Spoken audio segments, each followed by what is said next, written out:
play safe, watch safe. You know, the safety mechanics are for you guys too. Always do the right thing for you. Thank you very much. Now on to the thing we just warned you about.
Hi, everybody. Thanks for waiting. We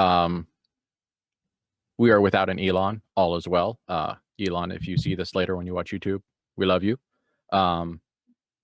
So what we are going to do is we are going to pick up a little bit from last game, and we're going to go somewhere pretty weird tonight. So I think we're going to have a lot of fun.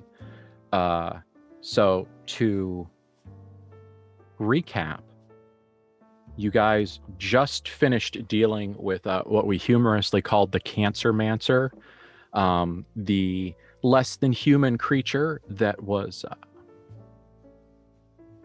tricking or compelling people into subjecting themselves to its surgical whims. And it was feeding off of the cancer and the twisting of the human body. And it had a powerful ability to convince you that what they're doing is right. Essentially, they had weaponized the idea of confidence in doctors and turned it into a compulsion. And Bethany was unfazed by this, but Clara, however, those worries are a little bit too close to home for Clara, aren't they? Yeah. It was not a good way to think, and even if later you realize that it was, quote, all in your head, it wasn't really all in your head. No, those are real worries. And so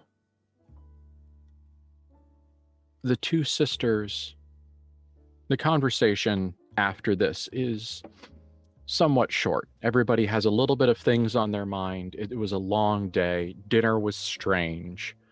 And overall, aside from sluicing off the tumorous murk that ended up on everyone, or at least their shoes from that, the evening transitioned to bedtime with a minimum of damage. But Clara, you're not in a great place mentally. No, and she's really worried about Matthew, and while he didn't have a full episode, he definitely had some of the symptoms there. So honestly, Clara is either going to just tuck Matthew into bed or going to screw his brains out until he falls asleep. We can check that with Alon after, but she wants him to sleep. So that is her goal, and she's going to get him there somehow, and then she is wide awake and very worried and not in a great place. So that's probably when she sneaks back into the room with Bethany that the hotel thinks she's sharing with Bethany anyway.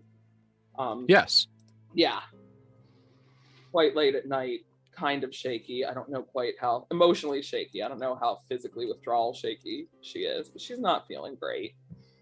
Yeah. Oh, did we? Oh, you were going to steal things from the pharmacy. Yeah, did we steal things from the pharmacy? Well, we kind of. Yeah, my fault. I tried to cram a lot of stuff into last game, and I didn't give the story room to breathe, Okay. which I learned my lesson on that. So what we can do is now we can discuss that in that brief moment. So, there is a pharmacy. You could easily get into it. Do you think that anyone here has enough medical knowledge to parse all of these extremely technical labels?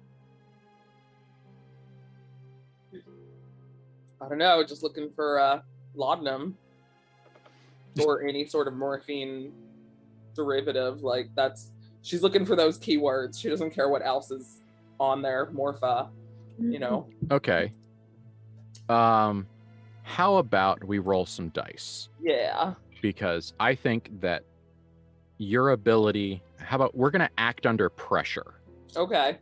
So because you are on a timer, at some point, this kerfuffle is going to attract attention. And you do not want to be digging through the pharmacy. Yeah. Under those circumstances.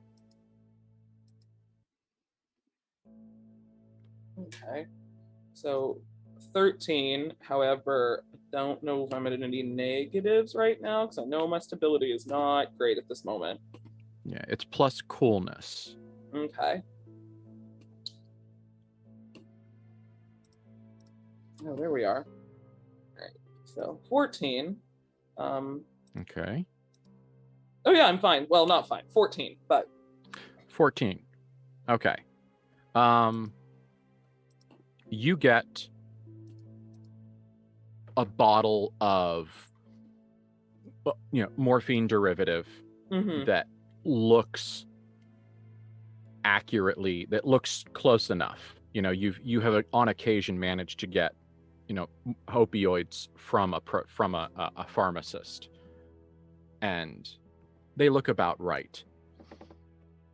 The problem is that you got a bottle of concentrate, essentially. And so that you're going to have to dilute this. And that's something that it is within your experience to do so. I certainly don't know how to dilute opioids into an injectable concentration. Let's assume that Clara does. No, sorry, guys. But the problem is,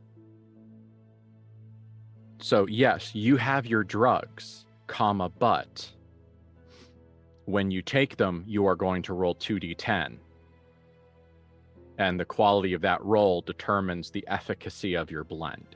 Okay, that makes sense. Now, is this something that you're going to do in Bethany's presence? Are you going to openly use the drugs? No, she's going to do it with Bethany. Like, she hasn't taken them before getting home and showering off. Like, she had them as a safety blanket because they were there, but she hasn't taken them, and she really had a priority of getting Matthew into bed and rested so he can recover from this terrifying night, and hopefully she gets the images out of her head of him going through surgery and being in hospital again, even though he was sick and he started getting this fever again. So that was her priority, and she can't let herself fall apart until he is asleep. Yes. Well, we can agree that by hook or by crook, Matthew is currently engaged in the process of sleep. Yeah, so she kind of walks into the other room with the bottle of things and knocks. It was Bethany. Yes. Are you awake? Yes. Sorry, I didn't want to wake you, but can I come in? Of course. Clara checks behind her to make certain nobody in the hotel is watching her sneak away from her brother's room to her sister's room, and shuts the door behind and locks it. And she's got the bottle that we stole in her hand, which is kind of shaking. She's like, I cannot sleep, and I don't think I want to take this, but I cannot sleep right now. And I didn't bring anything else. I did. What?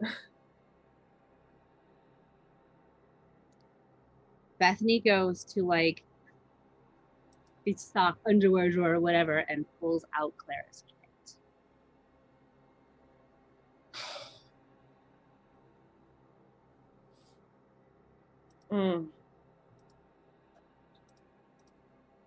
That was very nice of you. A little bit of salvation and a little bit of betrayal there. Yep. Matthew and I agreed, and besides, we shouldn't leave it in Las Vegas unattended. No, I am really trying to stop. I really, really should stop. Okay.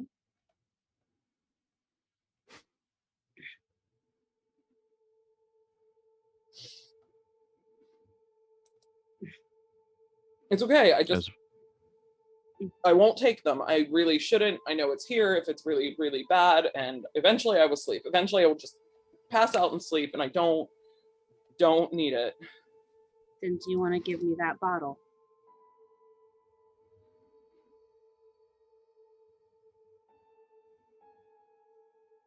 Rolling. Yeah, I was gonna have you roll for addiction. Yeah. Mm-hmm. To see how big the monkey on your back is. Oh, no, very. I rolled a 5. It's very big. Oh, it is. It is Yeah. 900 pounds and rabid. There is. Yeah. Okay. There is a cartoon gorilla on your back, drooling on your shoulder. Okay. Yeah, when Bethany asked that, Claire like grabs the bottom. She's like, no.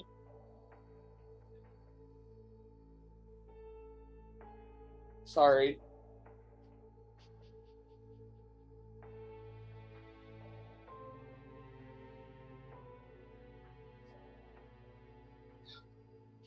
Sorry. I really, really, really should stop, and I don't know how. Okay, we'll just do something tonight, and I will stop tomorrow when we haven't murdered somebody. How are you doing? That was awful. Are you okay? I think so. Okay.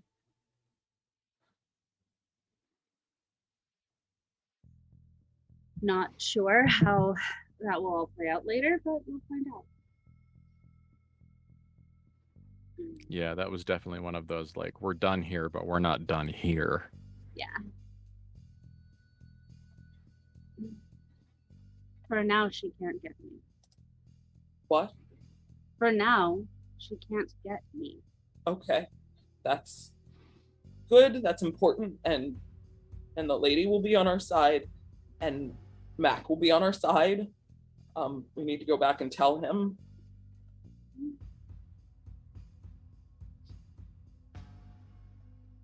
Yeah, and Clara's like holding the bottle so tight. Her knuckles are white and she's just slightly shaking. She's shaking enough that if she uses, Bethany is going to have to help her no matter what. Oof. Yeah.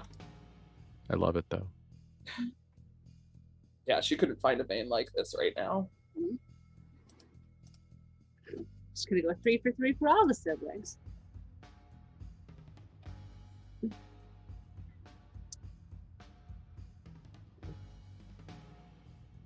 I need to stop this. Because, and I don't know if it's true, but Mac implied that I might be pregnant. Oh. Yeah.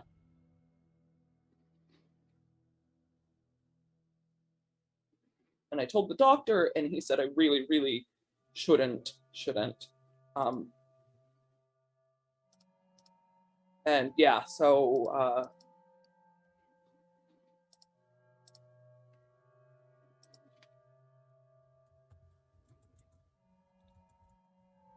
It's okay. It's good. I don't know if Matthew feels that way, but it's... Does he know? Yeah, I mean, he knows maybe. Have you talked to him about this? Not since... I mean, he was in the room. He was there in the moment where Max said I couldn't stab myself there because I could only hurt myself and not another life. So I stabbed myself in the shoulder instead of the stomach, which was stupid. It was all stupid decisions, I know, but Matthew heard it then, and we haven't really talked about it since. I see.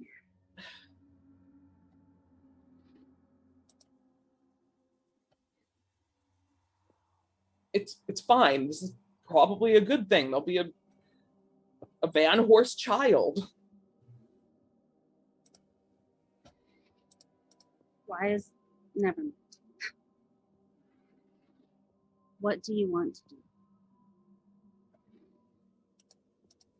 I want to be okay. I would like to have this baby. And I would like none of us are okay. None of us will be okay. What do you want to do? I would like to be okay enough to do that, but I also would like this. Don't know if I can do both. I don't know either. I do know that I can possibly rip your addiction out of your soul, but that might hurt you. What? I've seen it. This little sparkle haze around you. I can possibly just pull it out, but I will be taking part of you away from you. And as far as I can tell, it will hurt.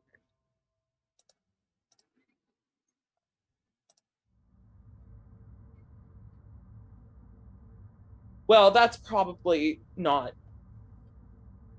necessary. I mean,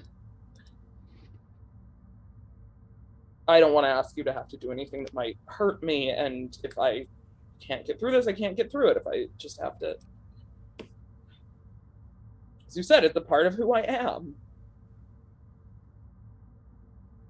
What do you want to do? I want you to help me take this, and then we'll worry about everything else in the morning.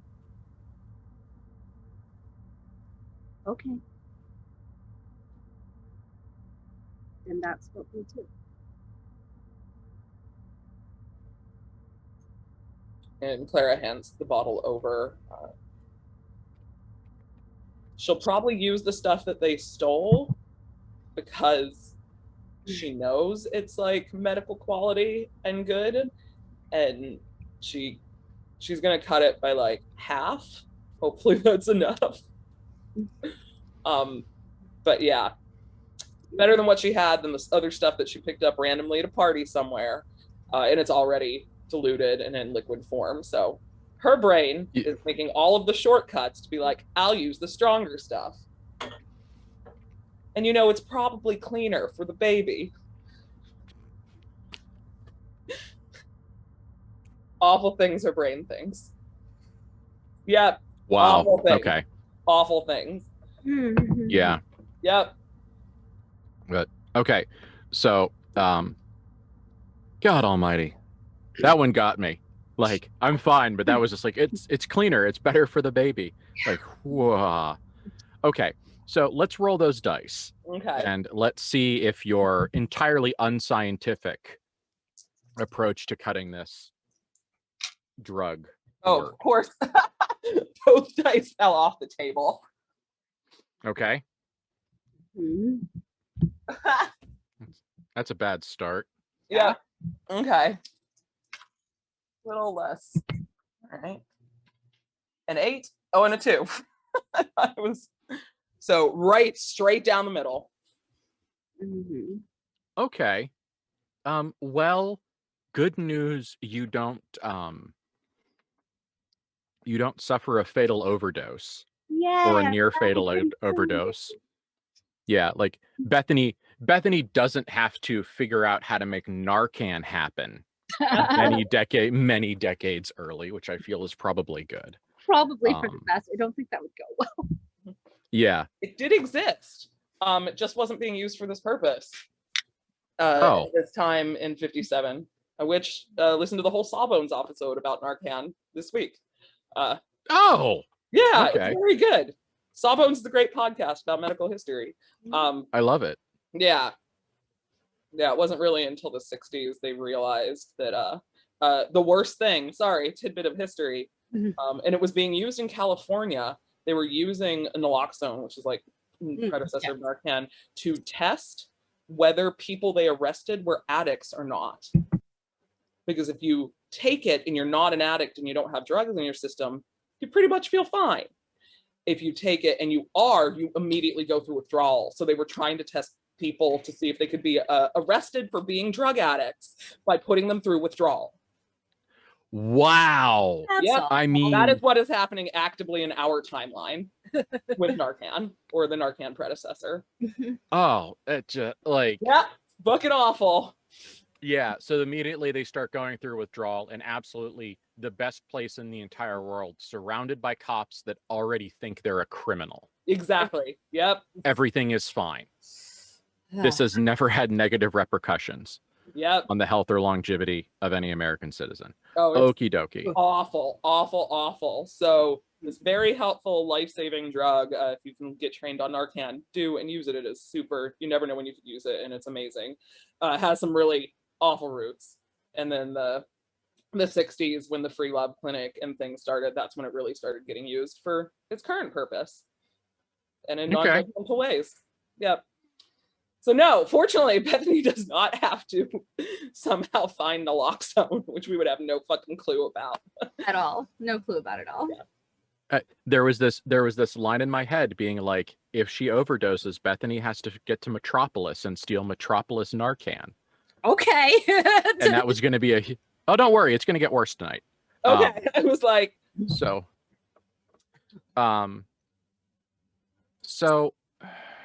okay. I feel like with a 10, which is, I mean, every a 10 and a 14 mean the same thing. Same thing. Yeah. So what I feel is that while the dose is not catastrophically dangerous, it is a little hot. I mean, it is a magnum of a shot, and what this does, Clara, is this causes some strong side effects. What do you feel would be the strong side effects? And what you've done some research, it sounds like. Yeah. So what would be the side effects of too strong of a dose of heroin for Clara, an experienced user? She's probably just out, like, and fairly unconscious fairly quickly, to the point that Bethany is probably a little worried. Yeah. And it's honestly, for an experienced user, like, she's going down fast and hard enough that Bethany, Bethany's seen her go through addiction. It's if I let her sleep this through, she's just gonna stop breathing. But if you can kind of keep her sitting up and kind of like vaguely talking, and vaguely, she can like push through the worst of it. But it's the worst. Oh boy. Blurring, miserable, like head dropping. No, I just want to sleep, drunk, shoving at Bethany, trying to get into the bed. Like, it is not pleasant. Yeah. And every time she kind of shuts her eyes, like, there's that moment where she just stops moving. Wow. Yep. Cool. Bethany needs to roll for schizophrenia because this is stressful. Oh, hell yeah. Hell yeah. By the way. Okay. You know, I'm never going to, you know, when you guys say, I want to find out if this gets worse, I'm probably not going to stop you. Just was like, wait, we rolled it for that in stressful situations. Bethany is stressed out. I know I'm at negatives. I think I'm at -2. I rolled a 13. It's plus nothing, and I think I'm at -2, so I think I'm still in the middle on that one. Yeah, I think we can all agree that it's not a -4. Like you'd have to drop to 9 for there to be a change. I can't have a -4 in disadvantage rolls. You only get to -3 in your stability loss. So Yeah. Yes. So yeah. As we're talking about this, I realized I'm at a -2 to disadvantage rolls because I'm at shaken with my stability. Should that have been in the drug roll? Yes, Jadix is your disadvantage, right? It might have just been like, so if that should have been there, it was an 8. Oh, in your drug roll. I thought you meant your addict roll. Not in my addict. Yeah, so I don't know that the actual effect of the drug, Ben wanted to count that in. No, okay, no, that was cool. That was just absolutely, it was essentially just random. Okay, cool. Like, anyway, so Bethany kind of one of those middle of the road schizophrenia. Yeah. The middle of the road on the schizophrenia. We're at a 13. Yeah, so 1 hold. No, we're at 11. There you go. Still whatever. It's still the middle, but yes, we're good. I'm just making sure that yes. Okay. Cool. Yeah. So like, here's the fun part for you, Bethany.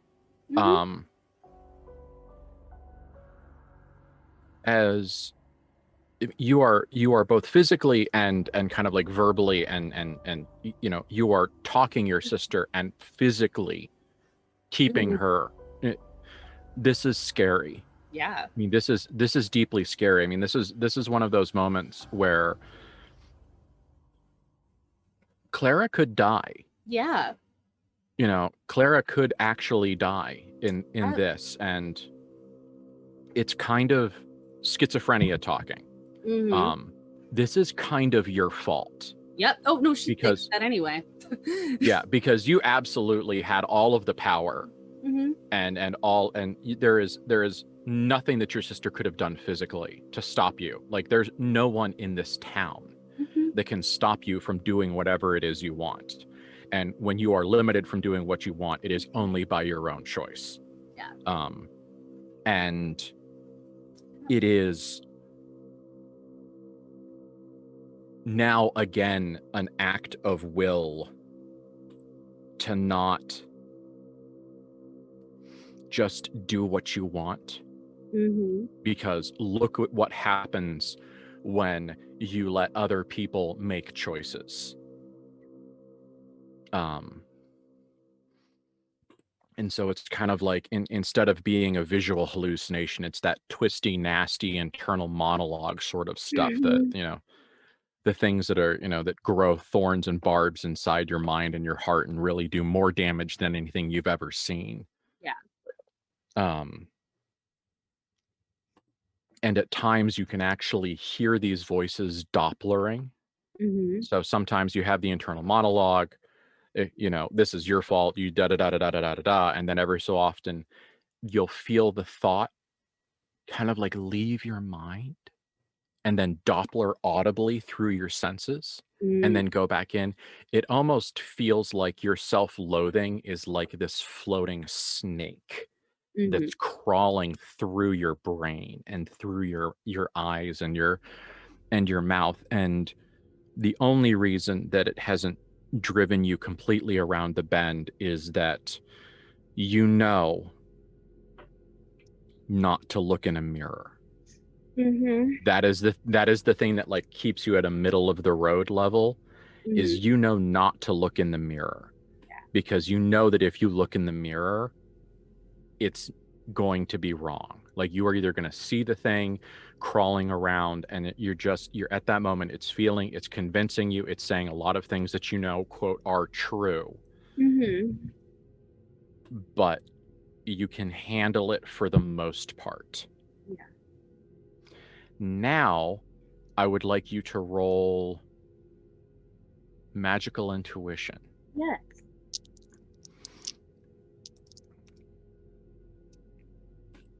Rolled a 13 and my soul is 4, so it's 17.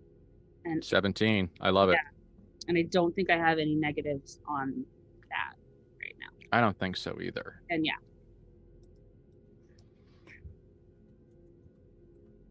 so a couple of times now over the years, your sister has vomited up metallic little squiggly worms. Yep. And these have always... what the hell that means has always been a bit of a question mark. Mm-hmm. However, what you actually see at this point... Learn something about a creature's true nature, magical nature, illusion is weakest. Yeah. That's valid. At this moment, you actually see them forming.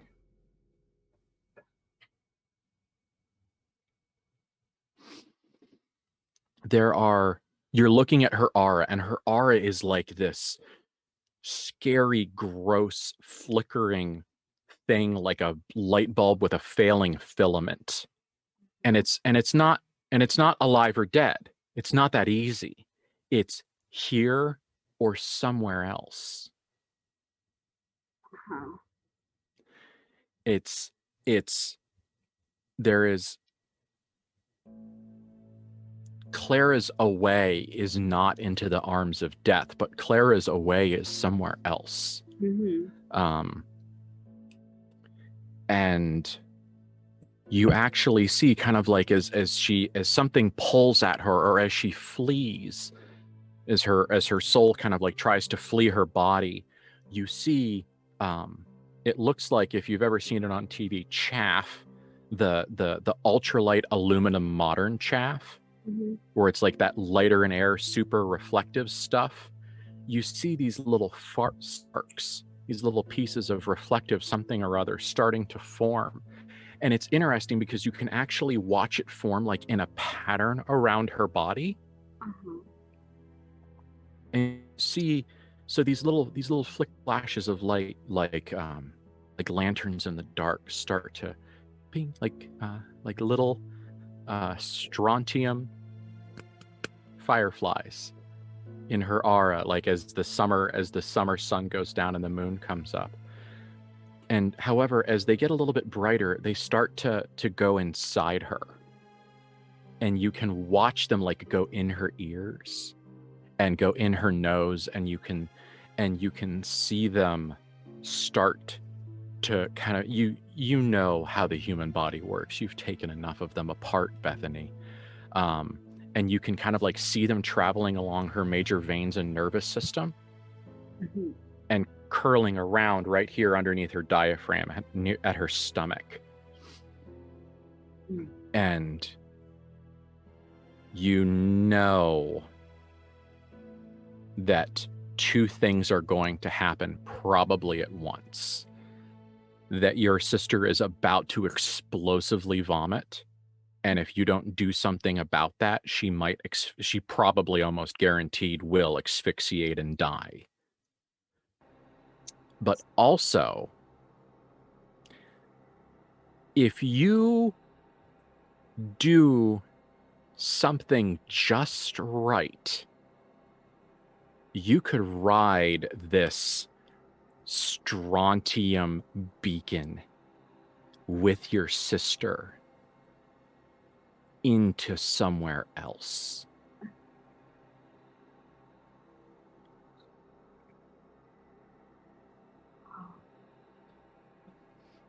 Oh, she wants to try so bad. Clara's on board. Come for the trip. Yeah, no, she's like, Just got to figure out how to do it. think we can go somewhere. Do you want to see where you're gonna go? One is late. Bethany also gets a bucket. Like, there's a garbage can really close by. One, because gross, and two, because if the worms are actually in there, hey, all that metal's back in Philly as well. Mm-hmm. All that metal's back in Pittsburgh. All the old Metropolis metal she has from the last set of worms is back home. So Yes. you're gonna puke up Oh worms. God, isn't that a Resident Evil item? Like, you have acquired 1 unit Metropolis worms. Metropolis worms. Look, I'm saying, if you're gonna they're not gonna go to waste. I might need them. Yeah, Clara's like at this point vaguely ready to be sick, but just kind of falling back and ready. She just wants to sleep. She is not helping you make Nope. a decision. Sleep sounds real nice. and you have never seen her this bad. She's used in front of you multiple times. Yeah. It's never, ever, ever been this bad. But this is also the first time Bethany's ever given it to her, so this is fun. Yeah. One could probably imagine that Clara deliberately or subconsciously deliberately cooked herself a hot shot. Mm-hmm. Yeah. Because Clara's always the respond to stress by holding the bottle over the glass for another heartbeat. That's just her very vibe. much. Oh yeah, absolutely. Okay, Clara's not helping. Bethany is upset that she listened and didn't do what she wanted. Bethany has a bucket.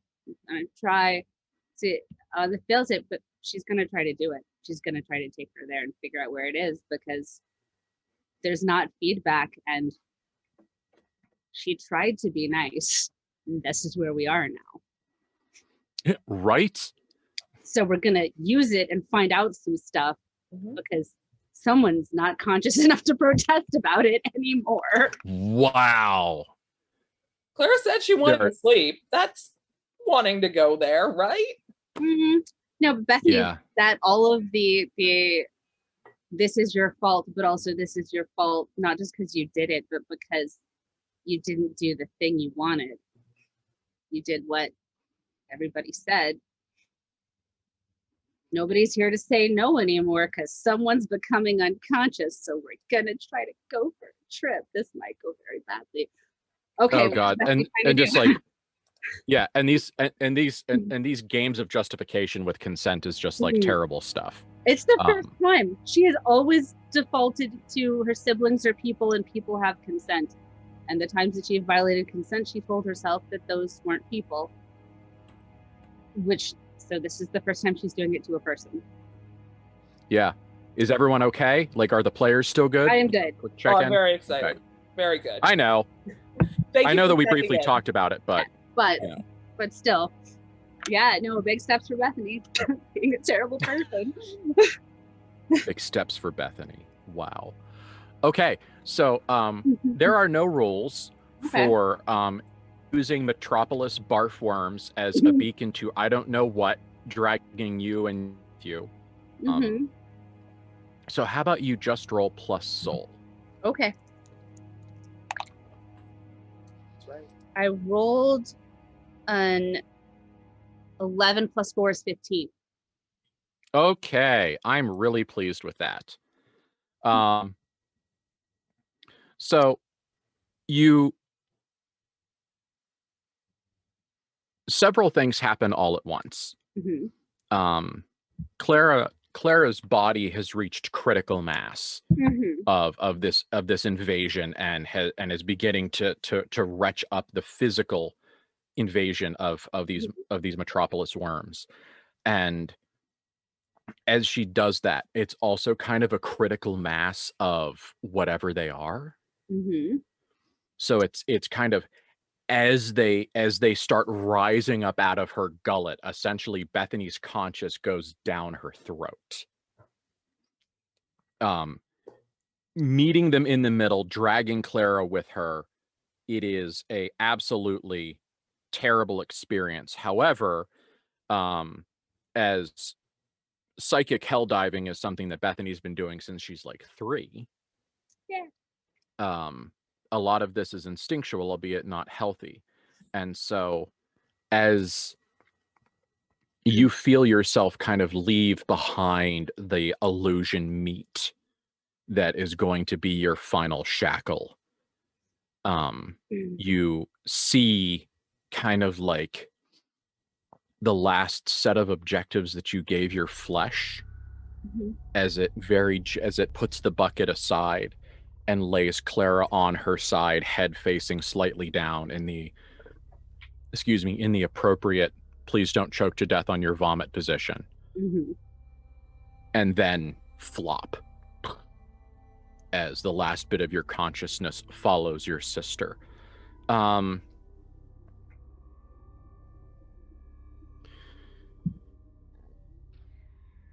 Tell me, you two, when I say Metropolis, in this game, like when I say Metropolis to Clara and Bethany, what do you see? You know, when I say go to Metropolis, and I don't mean somewhere specific, just if we say get to Metropolis, what is in your head? Art Deco city, silver and gold and black and tall buildings and dirty, abandoned. Yeah, when Clara gets there, especially because she went there in her dreams a lot, she remembers the like brass but green oxidizing copper dripping, like the city is bleeding green. And I think, and Ben being from Pittsburgh, you will I think of the rusty steel mills that are all just sitting dead hulks around Pittsburgh, where it's these massive structures of industry that were very powerful and used to have thousands of degrees of fire in them and constantly going 24/7, and now they are just hulks of rust and broken glass and oxidizing metal and slowly crumbling and falling apart, but still strong enough to stand up under their own structure. And the land isn't worth anything. There's nobody wanting to be there anymore, so they're just letting it go to waste, go to decay. There's no reason to even pull it down because the land isn't worth anything. So I think a lot of the destroyed steel mills around Pittsburgh, with a more Art Deco flair. The literal corpses of titans of industry. Yep. Yeah, Pittsburgh is a great town for KULT, by the way. So I love it. And so that is absolutely what you see. It is pitch perfect, exactly what you imagine. It is swooping towers and lots of the beautiful geometric art everywhere. Except there's like a I don't want to say it's fractal because that's the wrong word. It's kaleidoscopic. So where a building shackled by the illusion would have, you know, kind of, this one has explosions of it reaching out over and around, or there would just be that like a little flare of something triangular. Now this is a circling helix of impossibly thin metal wrapping around a tower of indistinct purpose, because clearly nothing here is labeled. You know, this doesn't say the button that makes, you know, this doesn't say the building that makes Metropolis work again. You know, that's you didn't end up there, sorry. But it is dirty, and it is yeah, I love that imagery. I mean, it's a lot of it is black. Is it burnt? Is it caked on? Is it dirt? Is it oxidization or whatever Metropolis's version of that is? We're not entirely certain, but it's black and there's kind of a crust on it. And you have two things I want to say real quick, which is go. Yeah. One is or soot, because that like but decayed and left and set. And the other is once I did a gig at a closed Domino sugar factory that had been running for whatever before it got turned into apartments in Brooklyn, but whatever, they did a show there. But hanging things on the I-beams, we had to have a chisel and a hammer to chip off sugar off the I-beams that was like 2 inches tall. That was just the accumulation of sugar in the air over time. So then I also think about like not sugar, but whatever Metropolis was making at the time, just like baked on and sticky and like an amalgam of something else that is left over and made dirty and bad. Yeah.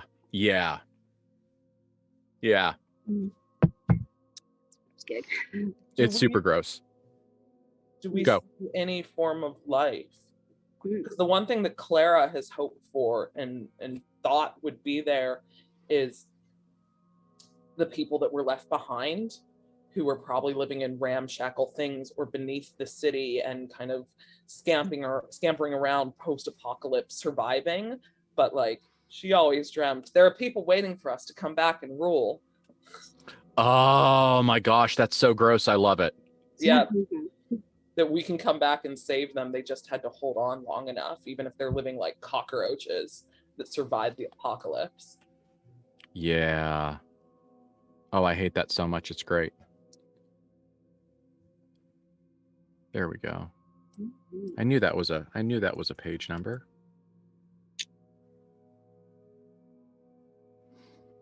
Come on, computer. Catch up with my brain. Thank you. Yes, absolutely. So you know what, Clara? You get, quote, lucky. What you find as you kind of go out into the time that you have spent now, it has kind of been that moment where you find yourself somewhere else and you're just figuring out your body. Mm-hmm. You know, where you're learning where your body is, kind of like very much so like waking up after surgery. Oh yeah. You know, you've got to wake up, you've got to remember where, you've got to find all the parts of your body, your brain's got to find all of your nerves, you're kind of mentally clutching for your joystick and going, okay, to move forward, press up on the D-pad. Okay, cool. And so what you've been doing is that, and then now you can start taking in individual things. And yeah, I think we can all agree that there's kind of this lots of chrome, lots of that really cool iridescent greenish chrome that is kind of one of the vibes of Metropolis that we've come to recognize. And there is nasty caked on things in the corners. It also reminds you of old window panes. If you think about Victorian England, where all of the windows were essentially circles of scrub and the shapes of filth on them. And what you do see, and the first thing that catches your attention is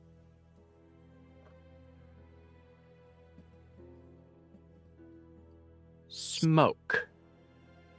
Not like belching gouts of smoke rising from something terrible, not cancerous smoke rising from a nuclear detonation.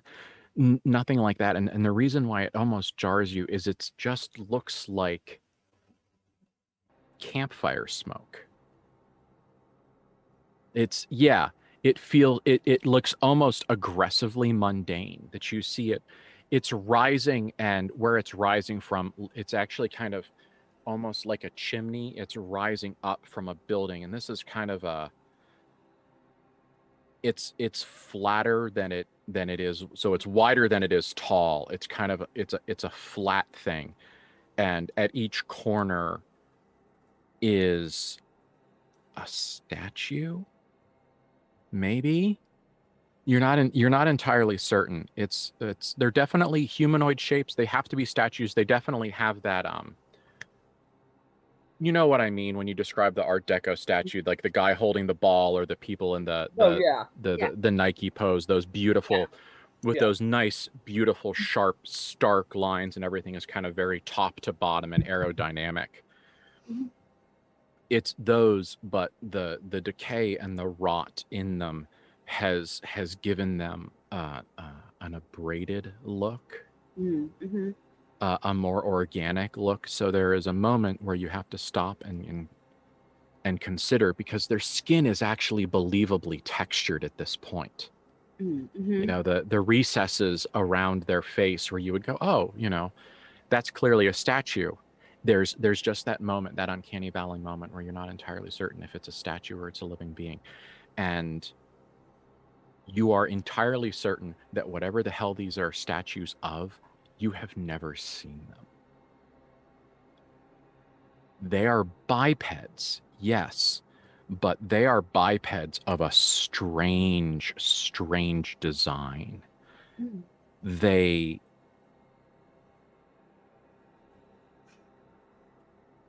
are... It takes a minute. And then you realize that what they are is that they're stylized, but they're supposed to be dumpy. Like whatever these things are supposed to be kind of like short and fat and gross. And what you're seeing is something is almost like someone has idealized a version of them. Mhm. And what you see now, finally, as you look at it, as you look at the building, this is the building where the smoke's coming from, remind, is that what you thought was their legs was actually a bunch of spidery limbs. And at their pelvis is like a socket. Mm. It's like it's flesh from the pelvis. It's like it's flesh from like the spinal column up. And it's this weird spidery robot body underneath. And you cannot tell. Their faces are transfigured by some extreme of emotion or experience. And you can't tell if they are freeing themselves and it's a victorious cry of effort as they pull themselves away from this, or if it is ecstasy at the joining, or if it is horror at the freedom or terror at the joining. Mm. You can't tell, but at the corner you can see one primarily, because this is a building of I don't want to say incomprehensible, but yeah, of undefinable vastness. And so you're looking at this one and you look over there, there's at least one other over there, so it definitely looks like a series. And yeah, you can't tell if the greatest pleasure in this creature's life is being bonded to this, or if their greatest terror is being bonded to this. I can't remember. And I think I know these things look like the things that made Bethany. Do you remember that? I don't remember the things that made Bethany. I remember Matthew's nightmare surgeon beings. Yeah, and also Clara. Okay, yeah. Yeah. I remember those Clara that and had Sophia. several mechanical like arms and things to do terrible like saw blade surgery and things while he was asleep. Yeah, that sounds about right. And I remember that Clara from the Azadeva that was our Osgul saw a Bethany controlling those guys. Yeah, that's what I remember. Yes, yeah, that's what I that. wanted to double check. I'm like, Yeah, that Bethany never Okay. found out about Dr. Yeah. Bethany from the past. Okay, yes, that's Yeah. what I remember. Yeah. Operating on Sophia when she was Yes. in Yeah. Azadeva. Yes. Yes. In the Clara dream. Yeah. Yeah. Yeah. No, Bethany never got to find out about the Bethany past Dr. Bethany idea. Well, we're here now. Sure are. Seems like it. Yeah. Her like This, looking around, just to finish the scene setting 360. Yeah. All of these buildings are very similar, so it feels like at least in this little area, these buildings were all made at the same time and possibly with shared purpose. So there's a little bit of like a factory complex. You know what I mean? mm-hmm. Yeah. So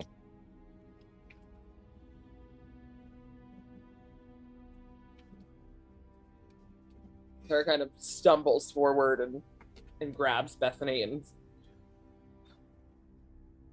what happened? We're in Metropolis.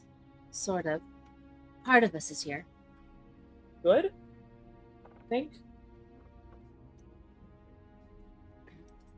It seemed like the thing to do at the time.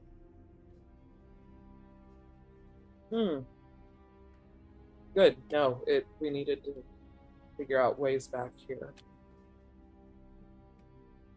And she's just staring at those statuettes on top of the building. Do you remember those at all?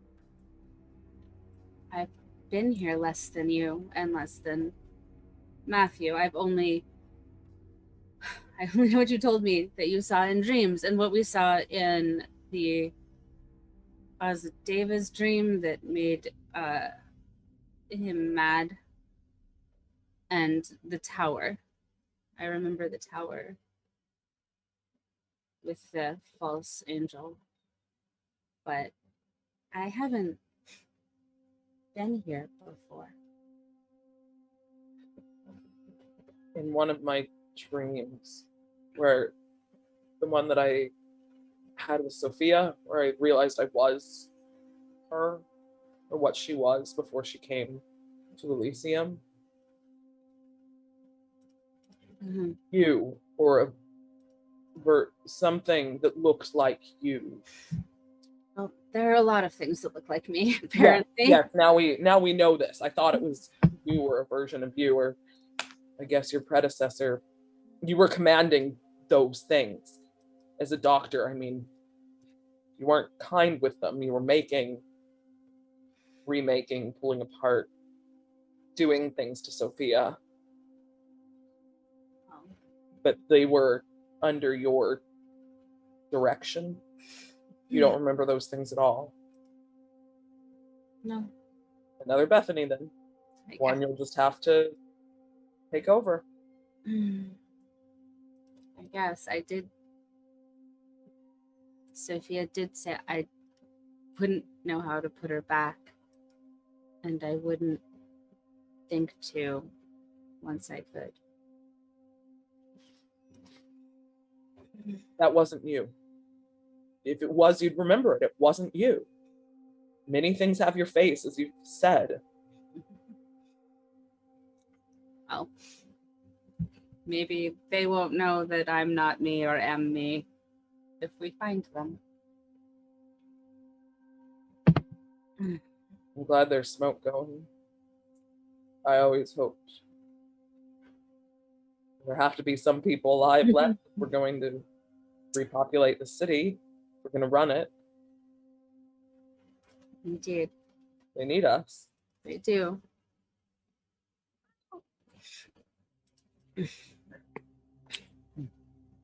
Hi. Sorry. At attack. All right.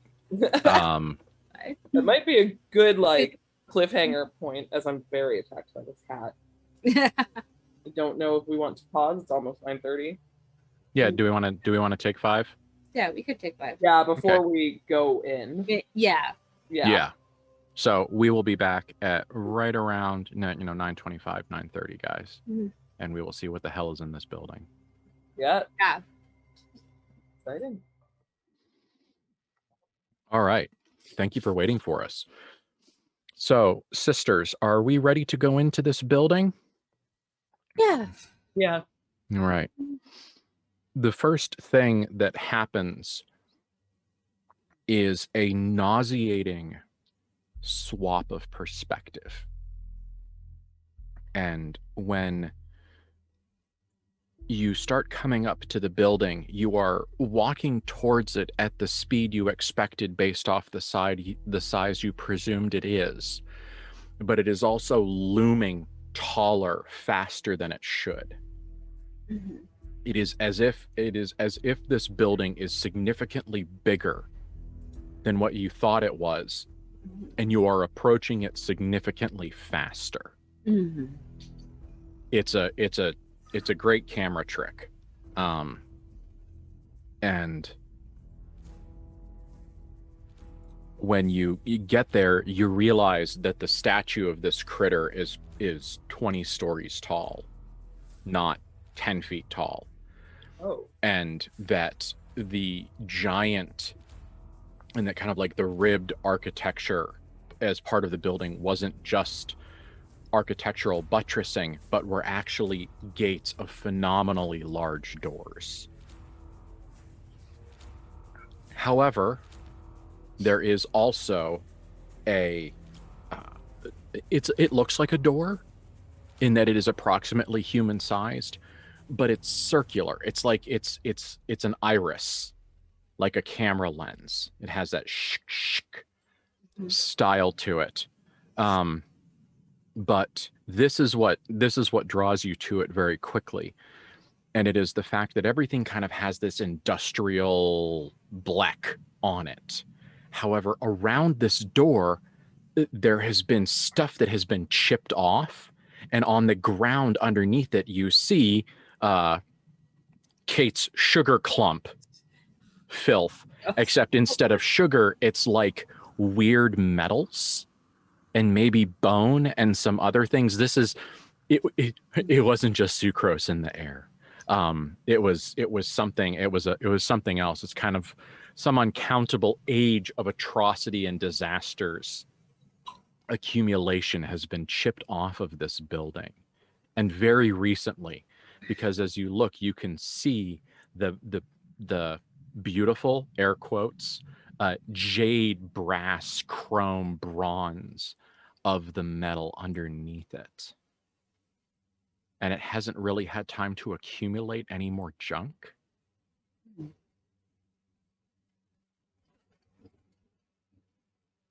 So it looks like very recently this door or this iris has been cleared, which means that if you grasp the circular, so it's a giant iris, and there's a I know you can't see my hand as I do this entire motion, I'm sorry.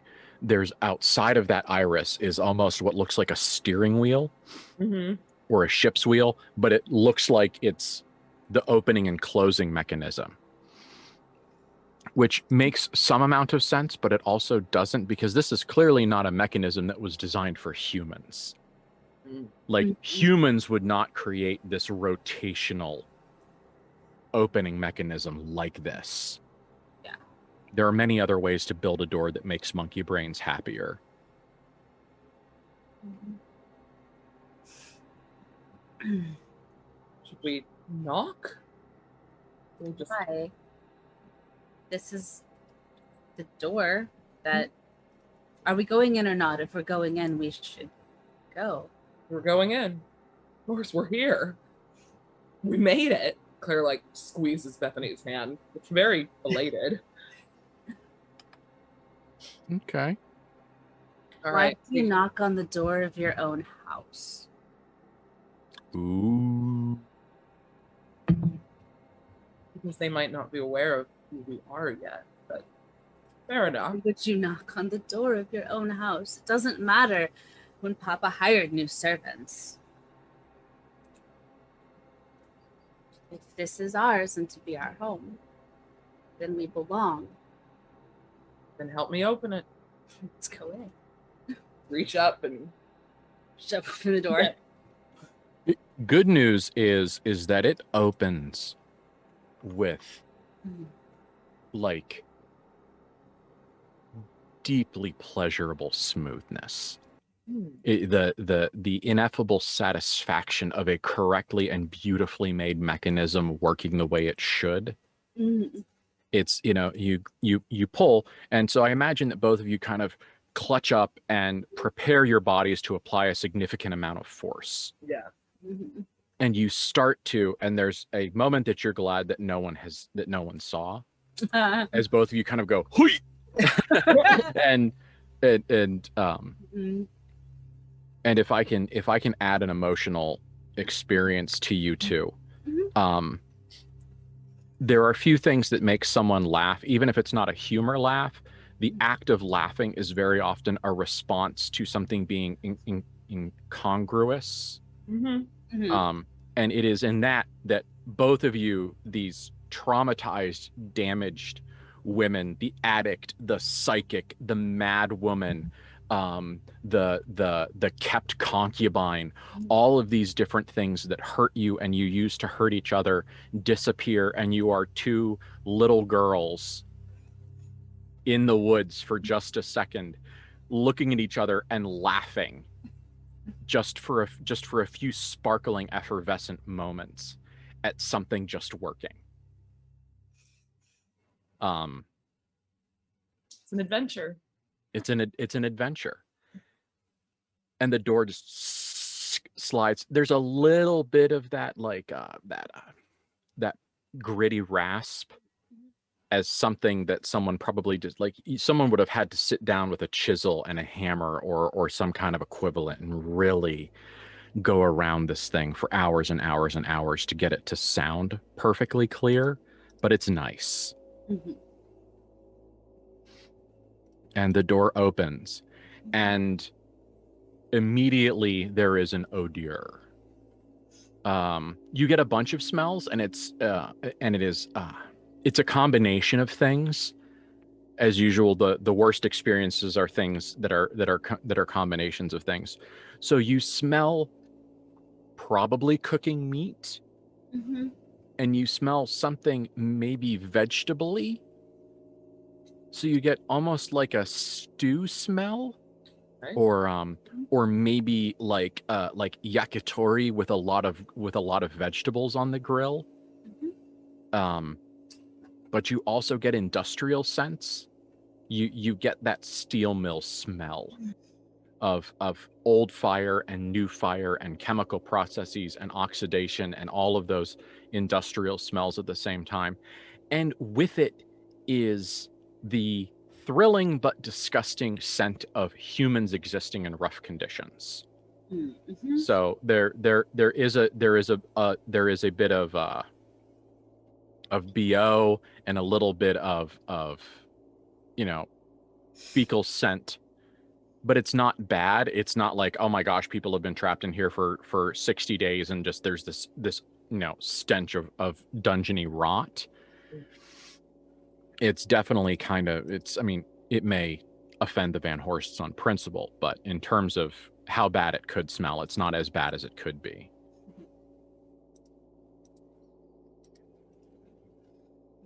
And as the door slides, you hear that kind of cool sand on glass rasp, and you hear the scramble sound of humans scrambling. Like you hear like voices that you like trying to be quiet and shushing each other, and that really interesting susurrus of hissed words that you can't hear because they're too far away or they're intervened. They have heard you. And they're here, Clara.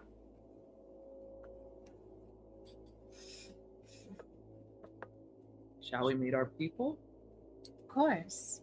Bethany has absolutely adopted the like adventure little queen's body language. Oh yeah, same here. She is too regal and too confident and like, yeah, of the very playing at. Clara, you notice, and Bethany doesn't, that Bethany is actually floating a couple inches above the floor. Oh. That's nice. Like there's a solid like Jean Grey vibe. Claire notices and then Lionel looks down as she takes her own, and she's always play acting, but never, because Claire is the consummate forever actress. So we're home, we're going to see her people, but she is not overacting it. She is being elegant and in charge and swallowing back the vague nausea because it doesn't smell great in here, but it is time to shine and time to put forward her best face. So she is doing that too. I don't know if she is off the ground, and if she's not, she's vaguely jealous. No, but what you do notice is that now I imagine that in Clara's mind, the power shoes are heels. I can't imagine that it's anything other. I just wanted to confirm. Yeah. Oh yeah. But what you hear, and the thing, Bethany, that highlights a little bit to you where you're at, if you choose to recognize it depending on your mindset, that's up to you, is that Clara's heels start to go click, clack, like chiseling marble.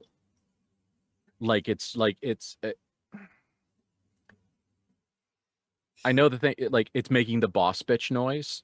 That's fine. Okay, it Good, just said click, good, yeah. clack, click, I clack, click, understand. clack, like that pure power of walking down a mostly echoing hallway in really good, really hard, new high heels. Heck yeah. Yeah, no. Bethany smiles. She is really happy because this is how it's supposed to be. Mhm. Okay, so you walk through this building, and there are titanic shapes. Kind of, it feels like they're sleeping in the wings. There's lots of undefinable, somewhat technological, somewhat organic shapes in here, and the vibe you get is a little bit of like a hangar, or a storage where large things have been mothballed and put up, or they were intent. Like there's a sense of something should have happened in this building, and it hasn't. And it, in as much as you can, look around and see, because there's occasionally like little bits of bioluminescence or technoluminescence on some of these things, and you can see the shapes, and there are many different shapes. Some of them are incomprehensible. You are fairly certain that some of them are not working within the constraints of Euclidean geometry. But there is a sense of size and of age, and very much of slumbering. But what guides you is the flickering, comforting, pumpkin-y glow of a bonfire. And it is that beautiful harvest, October in Latrobe orange, that is those beautiful fires, that are made with like really good aged hardwood that's been aged for like a whole year, and it's burning really, really clean, but it's burning a little cool. So it's not like shiny golden. It's that low, warm, Christmassy harvest fall fire color. And there was an attempt to put it out. You can see that it looks like some kind of a pot was like upended on it, but they also had way too much fire Yeah. for their attempt to put it out. And as you come up to it, what you see is what was clearly a campsite and workspace. So you see a table that has been lit, and there's some kind of technological lighting apparatus there. You can't really identify what it is. There's lots of tubes and lots of kind of stringy bits. It is clearly mechanical in nature, but there is an organic vibe to it. Because if someone repainted this in viscera colors, you would believe that this is a chunk of the inside of something. But it's all in metals and oils and plastics and rubbers, and it's glowing with a light that has been directed. And what's interesting, you've got this beautiful piece of technology that's beyond anything you guys have ever seen, but also behind it, the light is being directed with what is obviously a fucking soup can that has been cold worked into a reflector dish. And you can see it's a soup can because you can see the rim of the can. Like you're like, that is a fucking can. Like that is canning. Like that is a can. We know that. There is no question. So it's a soup can being used as a crude reflector and focuser to some incomprehensible piece of technology that might only incidentally be giving off light. You have no idea what it is. Let's talk about the campsite though before I tell you what it's focused on. It is a campsite. There's some piles of rags and other things that clearly are intended to be sleeping places, because they're kind of they're the distance that you could imagine that someone would be apart, and they're a little bit larger than human sized. And you can see a couple of like explosions of bits almost like where someone grabbed an open backpack or carry case and some of their stuff fell out. There is a campfire. There is what looked like a stew pot, but also, obviously, this pot was not intended for use as a pot. It's this weird kind of squarish, maybe rectangular thing that looks like a casting for some other piece of technology that someone has gutted. And it just happens to be open on the top and watertight, and it conducts heat. So they're cooking in it. And you absolutely have no intention of eating whatever the hell it was they tried to put that fire out with. Sure. Nope. Because it has too many eyes, not enough legs, dozens of wings, both feathery and insectile iridescent. I know. And it is still squirming on the coals. Mm.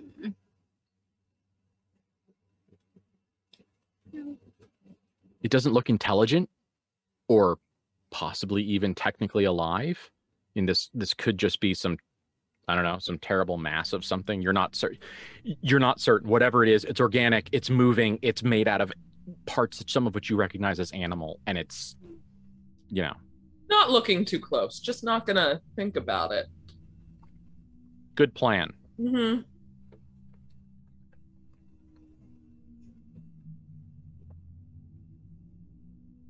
The table has two things on it, two major things. Both of which you recognize. One is easier to recognize than the other. One has been ravaged by time. The other one is at least not visibly so. Ravaged by time is the desiccated half corpse of some sort of humanoid.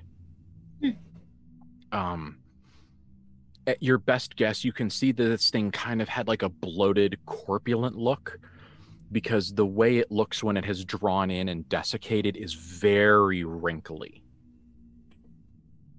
It looks like there was a lot of well-hydrated flesh between its skin and the bones or whatever the fuck structure this thing has. Reminds me of the lawyer. He should be desiccated. Yeah. Yeah. And it has been, like, from the neck down, it has been dissected.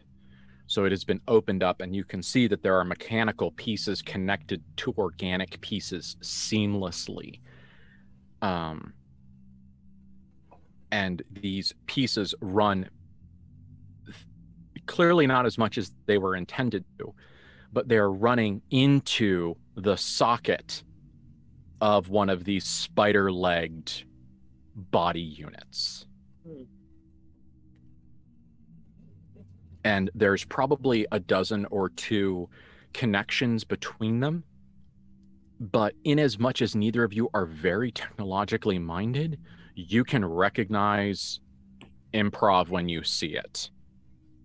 Because there are cables that are the wrong size. You can see where two things have been like cut and opened up, and then their insides have been wrapped together. It looks like they've been trying to connect this thing to that thing.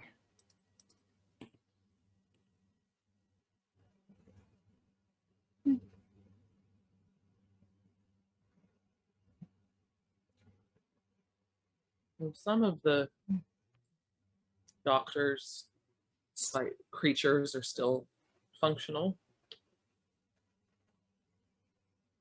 Claire's looking around for any sign of, like, did the people just, when we open the door, scamper away from camp immediately, terrified?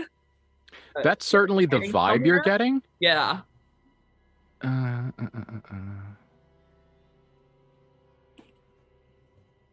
about you roll investigate? Yeah. Which is plus reason. Bethany or Clara, if either of you have some sort of an advantage of sensory power that you'd like to use instead of investigation, let me know which one you want to use. Let me look at some stuff for a second, but let's see. I don't know if enhanced awareness counts here because we're not in the illusion. Yeah. Good question. Yeah. Mm-hmm. 1 second. Whatever the guy is from Fiddler on the Roof. I'll tell you. I don't know. Yeah. Oh, yeah. Mm-hmm. She would use enhanced awareness, but if that counts. If not, I'll just use straight up reason investigate.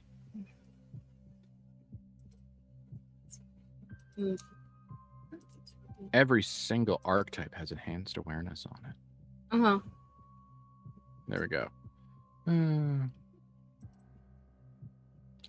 Honestly, like the only problem is that on a 9 or lower, we've got to figure out what the hell happens. Yeah. But at 15 plus, you can discern clear details regarding the location, and you can get some basic impressions regarding the location.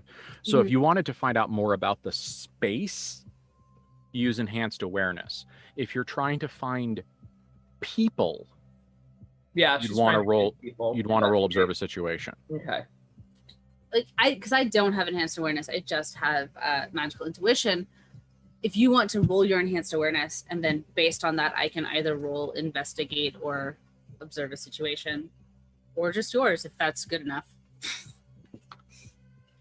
We should teamwork this. Oh yeah, do you want me to help you? Yeah, help me. Okay, I'll help you. Let me help. Let me look up helping. Matthew usually helps too, so that's what I'm doing. It is on avoid harm, keep it together, act under pressure. It's on the last page. It's Right. Okay, yeah, no, I just roll. Yeah, so we're rolling investigates. Okay. Plus reason. Okay. Are you doing that, or are you doing enhanced awareness? I'm doing investigate because I'm looking for the people. Yeah. Okay. Well, I rolled real bad, but I'm just helping you. Let's see. That's real bad. Did not want me to help you. Sorry. It's okay. But if it's -9, your assistance has unintended consequences. That's it. It's a 6, and she has no reasoning. Okay. Because it's Bethany. Well, there's some unintended consequences. Yeah, no, I rolled a 6 about it, so. Okay. I just scraped by with a 10 because I rolled a 9 and I have a 1 of reason. Well, there you go. There we go. So still made it. Bethany, you are feeling in many ways full of yourself. Yes. You are feeling good. You're in your element in many ways. And so as you're looking around with your sister, when something gets in your way, when you think you see a piece of motion or something reflecting off of light, when something gets in your way and you reach out with your telekinesis just to move it out of the way, there's no like checks and balance moment in your head. You just, and it's not very big. I'm not like, you're not picking up 12 tons and moving, and it was just it was just a little thing. You don't even know what the hell it is, but you grab it and you move it, and it's definitely with kind of that hand gesture. And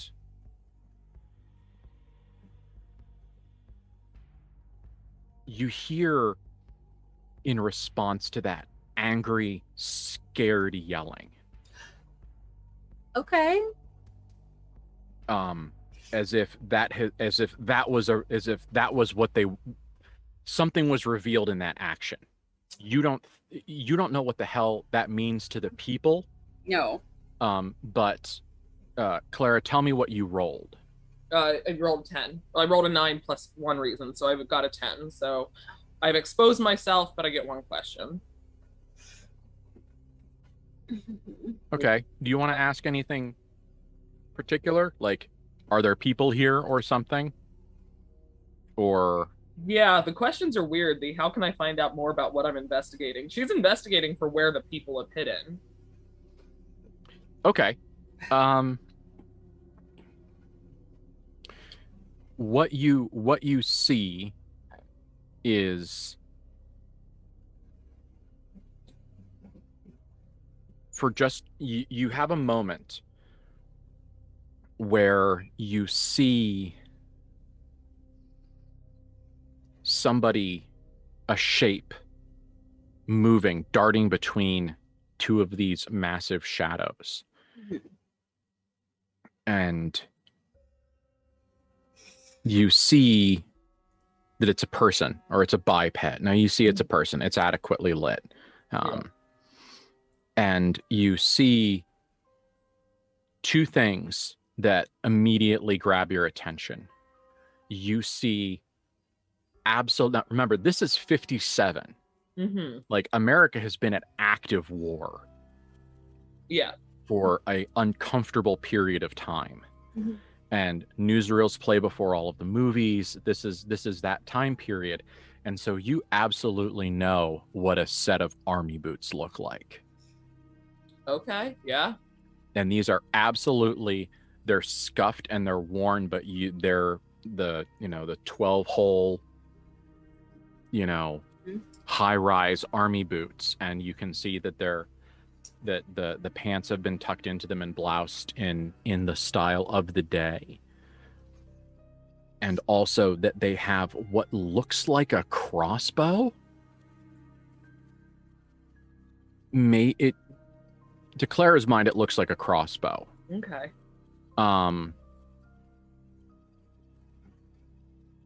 And that is what you see right before all hell breaks loose. Oh no. Okay. We're not going to make this into a long thing. Because it's just, we're not. But I'd like both of you to roll avoid harm. Cool. Which is plus reflexes. It's fine. I just realized I didn't roll Sixth Sense at all before this thing. Do you want to roll it right now? I mean, no, I rolled for avoid harm, which I did not succeed at, so. Oh no.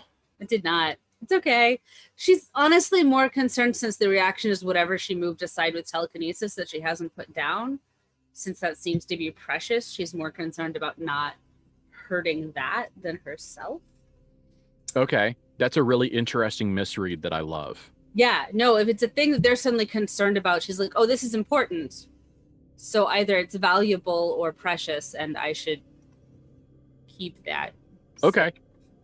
Is what she thinks. But no, because I rolled a 6 and she has a 1. So that's a 7. There's no fixing that. She's bad at combat. I also failed. I rolled an 11, but I have a -2 at reflexes because there's an addict and is high most of the time. Oh, jeez. I forgot I had a -2, and then I looked at my sheet. I'm like, Yeah, no, Bethany at least has a +1, but it. So we didn't do good here. Nope. 7. Bethany has a 7 on the harm scale. I had not calculated for complete and total abject failure. Yeah, I expected intermediate failure. No. You've done a fail.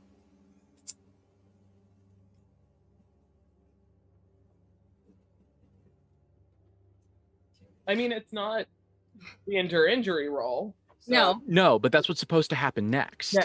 Yeah. Yeah. So I had the idea in my head, but I did not consider what would happen if everything went completely wrong. We can also, if it's more interesting story to go with your idea, I'm fine with the story trumping, the rolls.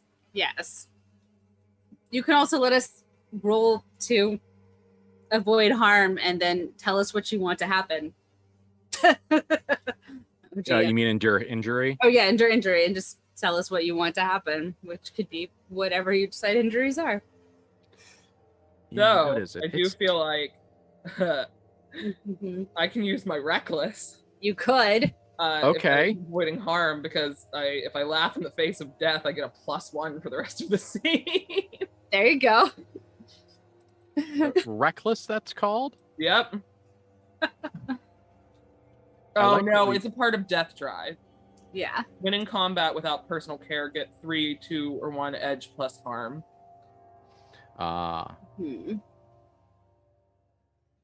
Okay. you know what? Let's make this a Clara moment. Yeah. Mm-hmm. So,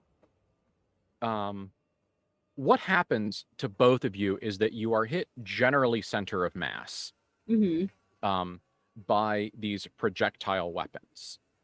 However, the projectiles are not merely bolts. These are Metropolis maggots that have been lengthened and drawn is actually the mechanical term, that have been drawn thin and narrow and straight. But when they hit your flesh, they soften and start to burrow. Ew. This is awful because Clara's response is, I've puked these things up before. They've been in my body. So when she realizes what they are, she would just start to like cackle. Oh, that's so creepy. Okay, so Bethany, roll endure injury. Okay. And this harm is a 3. Okay. So it's plus fortitude minus 3. Oh God, fortitude I think is worse. I rolled an 8. Oh. Yeah, I rolled an 8. You did good dice. No, Bethany doesn't do combat. The dice know this. Yeah. Oh, and her fortitude is 0. So that's an 8. Okay. Yeah. Yeah, and I don't think I have anything to fix that. Not unless Sixth Sense lets you. Nope. Nope. Sixth Sense lets you move first, essentially. Or okay. It's one of those like you can't be surprised. Is more about that, but okay. I mean, this is surprising. Like this definitely surprised us. Happening. But It was if I roll it and I get strings, I get or holds, I get to act first or know things. Okay. If I fail, then then it doesn't work at all, and it's worse because I confidently think something incorrectly. Okay. Anyway, no, she did not manage to avoid that harm, and her endurance is not so good. She is, been in a room for 10 years. She is a delicate flower. Okay. I am going to be an ass and not tell you and I want to conceal the extent of that damage. Fantastic. Because I don't want Clara to know how bad you are. Great. Perfect. So, Clara, this thing whunks into Bethany with the sound of an axe hitting a tree. Like it's a bad, heavy, basso sound. And immediately what you hear is Bethany's breathing become wet and ragged and desperate. However, you also know that if you turn around and look at her, you will not be able to do anything. Because if you see that she is hurt, you will start to break down. So what I want you, instead of rolling endure injury, I want you to roll death drive. All right, let's do it.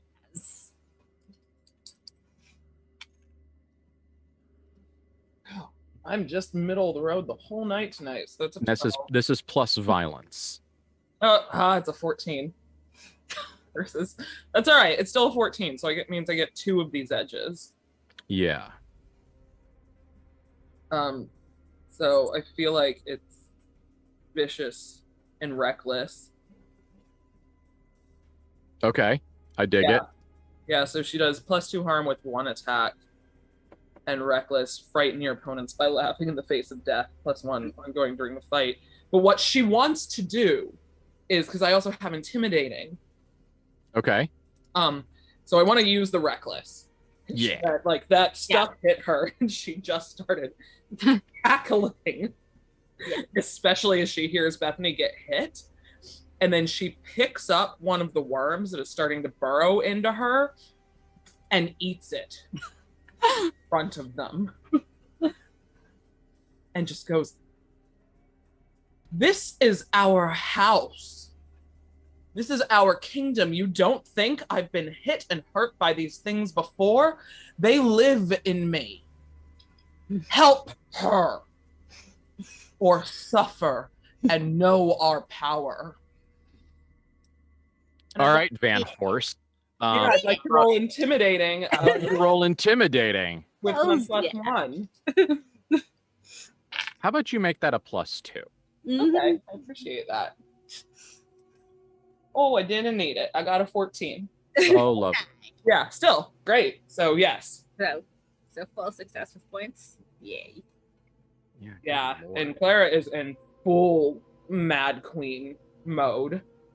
This is Lady Macbeth. This is Calanthe from The Witcher. This is everything going, "You will listen and help her now." Yeah, considering that 15 pluses, they succumb to fear and give in to your demands, I'm going to feel like that's approximately right.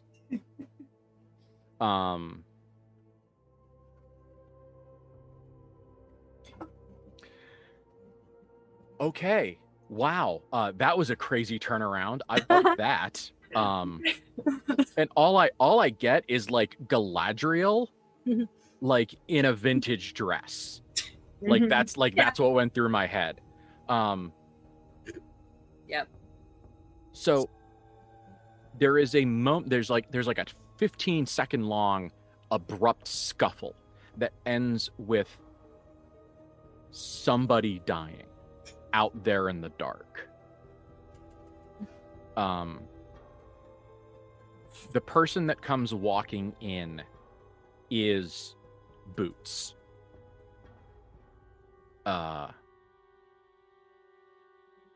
They probably at some point were Army. They were Army somewhere between pre-World War II and now. Their uniform is dirty. You also do not have every uniform change of the armed services memorized. But what they are wearing is they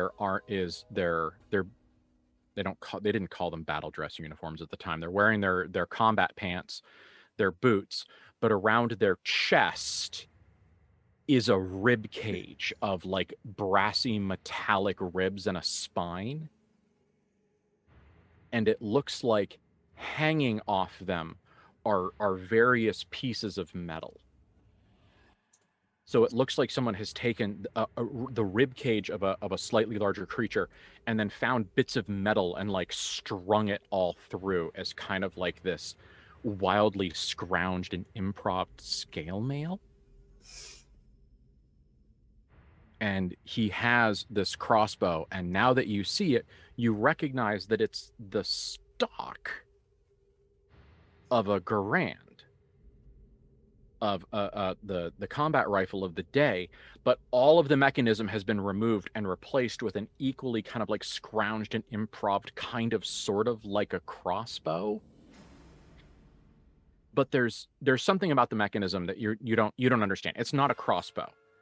It's a thing that you probably pull it back and you put a finger in it and then you pull a trigger and it makes stuff far away die. But you can tell with a degree of certainty that there's some bullshit in between those steps. Yeah. But he comes out and you can see that like all across his cheekbone and down across his face, it's not scarred, it's like desiccated and wilted. You have no idea what the fuck would cause this kind of wound.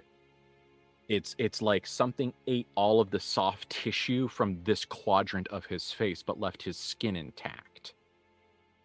And his eyes are haunted. And he comes out And as he steps kind of into the light, he puts the crossbow down and he's holding his hands out, and he says, if I save her, will you let us live? We're the Van Horsts. We have the iron in our blood to command this place, and we are here to help you. And you have harmed her. Save her, and you will earn your life. It is clear that almost none of those words at all mattered to him. Like there is no recognition at your name or anything else. Ben wants to let you know that was a bitchin' fucking saying. And I loved it. This guy has no recognition of your name, but he blinks and does that. She goes, "Save her, and you will earn your life." That's the part that's the part that he got. He took he got the takeaway. All that matters. Yeah, he didn't read the whole label, but he did get the use. And how hurt are you, Bethany? Hurt. Yeah. Right, because it's you subtract the harm from the essentially of the bad times, that's like a 5 or whatever. Not that it matters, -9, but it's in the -9 times. So she's either critical and conscious, which is more fun at this point, I guess, or unconscious. I don't want to take you out of the play, especially with us being kind of towards the... I feel like critical and conscious is more fun. Yeah. Critical wounds do not heal on their own and will get worse if left untreated. A critically wounded character must acquire urgent medical care if they wish to live. This includes punctured lung, severed aorta, intestinal evisceration, severed genitalia, ruptured eyeball, shattered collarbone, internal bleeding, spinal cord damage, or cerebral hemorrhage. Yeah. Are you okay with that level of... Oh, yeah. For sure. Okay. I just love that KULT listed all of those things. It's real good. Also, I'm sorry, Bethany's the only sibling who hasn't been wounded yet in the campaign in a terrible fashion. Yeah, well, it's good to spread that stuff. She has the scar from when Daddy exploded, but other than that, she didn't get, an angel shoving their claws through her torso. No.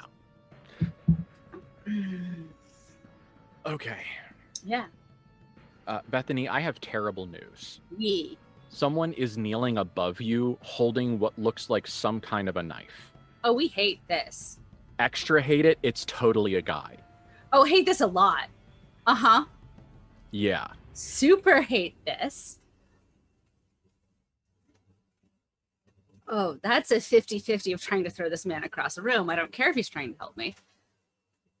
You want to roll to keep it together? I do. Claire did just scream, "Help her." Bethany might not have noticed that, but screamed it twice. Yes, it was important. Yeah. We're keeping it together. There's still a man with a knife over me, and I might try to throw him across the room. Okay, I rolled a 9 to keep it together, but I'm at a negative at least 1 for that. Hang on. Yeah. I was like, do you add things? I have to look at my sheet. Okay, so. Yeah, will. Oh, wait, no. She has +2 willpower to keep it together. She gets to an 11, and she's only at a -1. So that gives her a 10. She does not fail. Cool. All right. I was like, this math is very important right now. She does not fail to keep it together. I want to... Do you agree that angry feels like the right vibe? Oh, yeah. He shot her. Now there's someone shot her, and she hurts and is on the floor, and now there's a man with a knife over her. She's a very angry person. Yes. The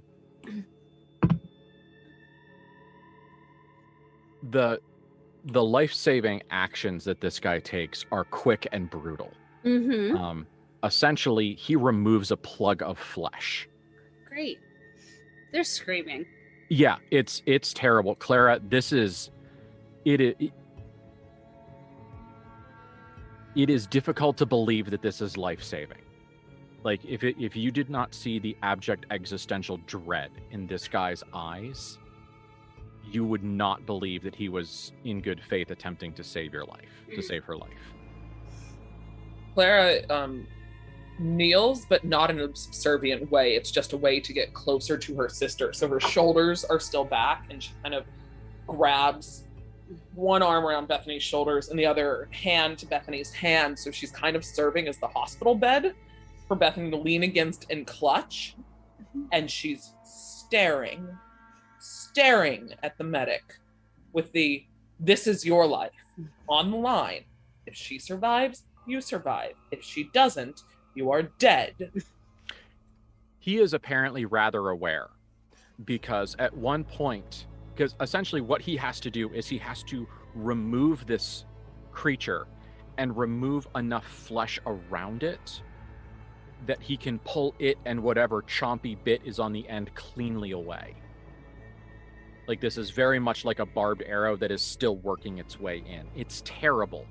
And so at one point, Bethany, while he is trying to do this, at some point he hits a rib. Mm-hmm. Because this is like high-speed life-saving surgery in the worst possible place. Yep. And he hits a rib. And what I am telling you is that someone with a knife has just hit your living rib, still in your body. Yeah. And the pain is like life-changing. Like it is a scope and level of an invasiveness of pain that is incredible. And Clara, you know that this guy is doing his best, because as soon as Bethany screams, he starts, like, you can see his eyes start to water. Like, this is someone who just who thinks that they just killed themselves. Like, that is the face and vibe of this guy. But the moment that starts, she just ever so slightly softens, and her hand that was on Bethany's shoulder moves to Bethany's hair, so Bethany can like duck beneath her neck, and she looks at him and goes, "Finish. Keep going. I know you can do this. We're here because we have faith in you. You just have to clean up your accident. You can do it." And she has turned to this gentle people's queen of like supporting, noblesse oblige, like, I will take care of those who will take care of us. Okay. I love it. The boy is going to need therapy. Whatever happened that has him in Metropolis with improvised armor and half of his clothes, if nothing else, the last 15 minutes of his life, he's going to need therapy. He gets to the point where he removes it. Bethany, you feel something being pulled out of you. Yep. And Clara, when he kind of like pulls this thing out, you see minuscule, like, fibrous threads like pull out of her veins. Like it's Not good. You are not certain that you could have done this surgery. Like, even this, like, this is good news, bad news. This guy has pulled these things out of people before.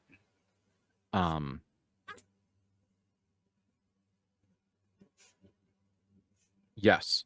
And as that happens, Bethany, there is a profound relief.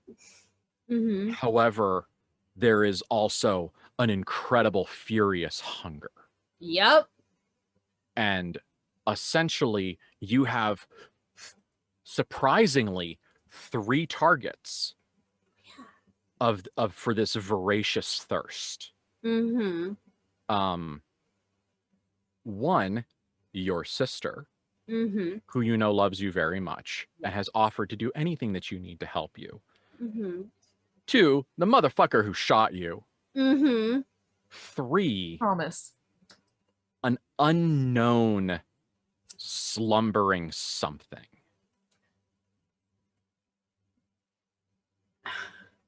None of these are the right answer. No, they're not. All of them are the wrong answer. Yes, You they just need to are. pick which kind of wrong answer you want to give.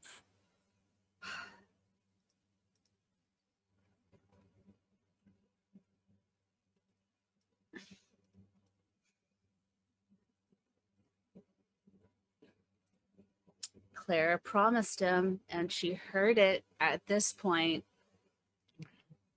So the unknown.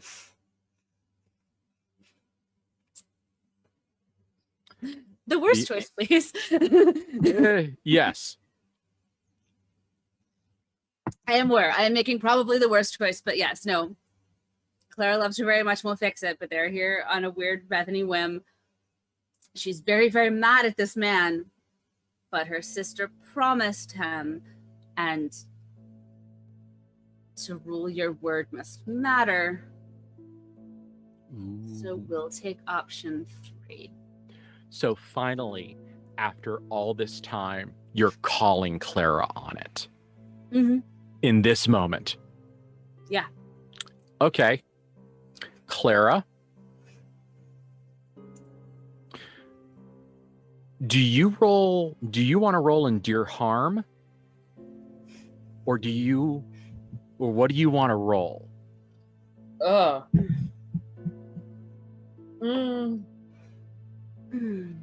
Cool. Sorry, I'm looking at a... Endure injury would be the most mechanically simple. Yeah.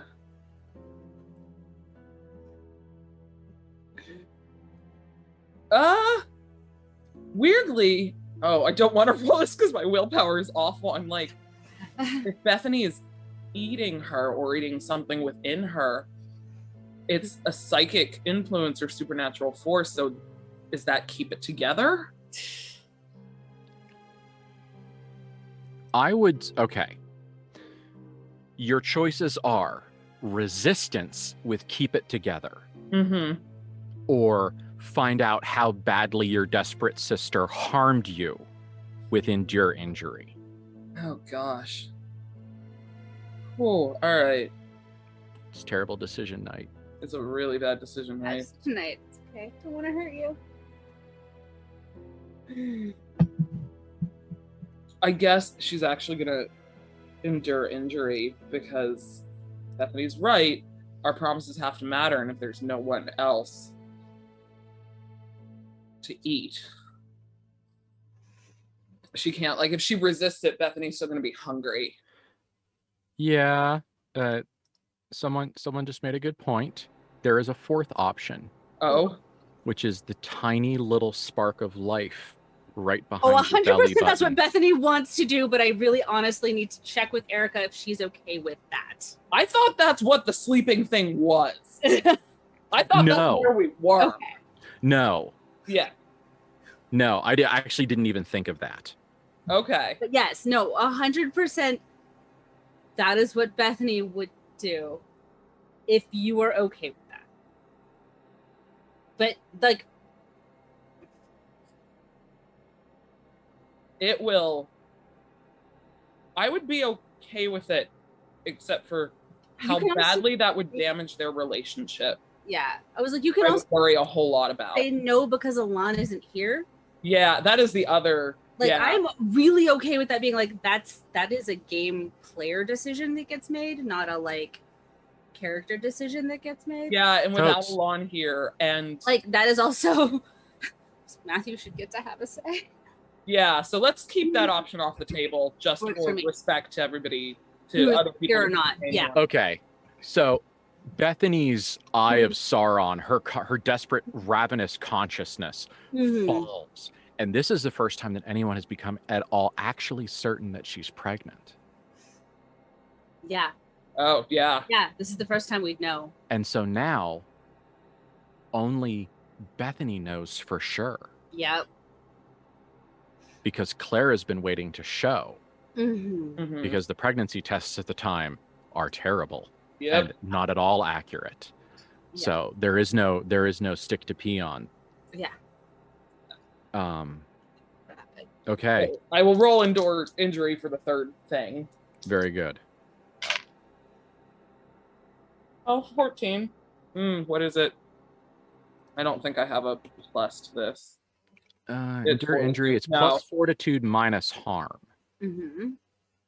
Oh, I don't know how much harm that is supposed to be doing. Yeah. Bethany, I kind of want to leave that up to you. Let me do a looking at some stuff real quick.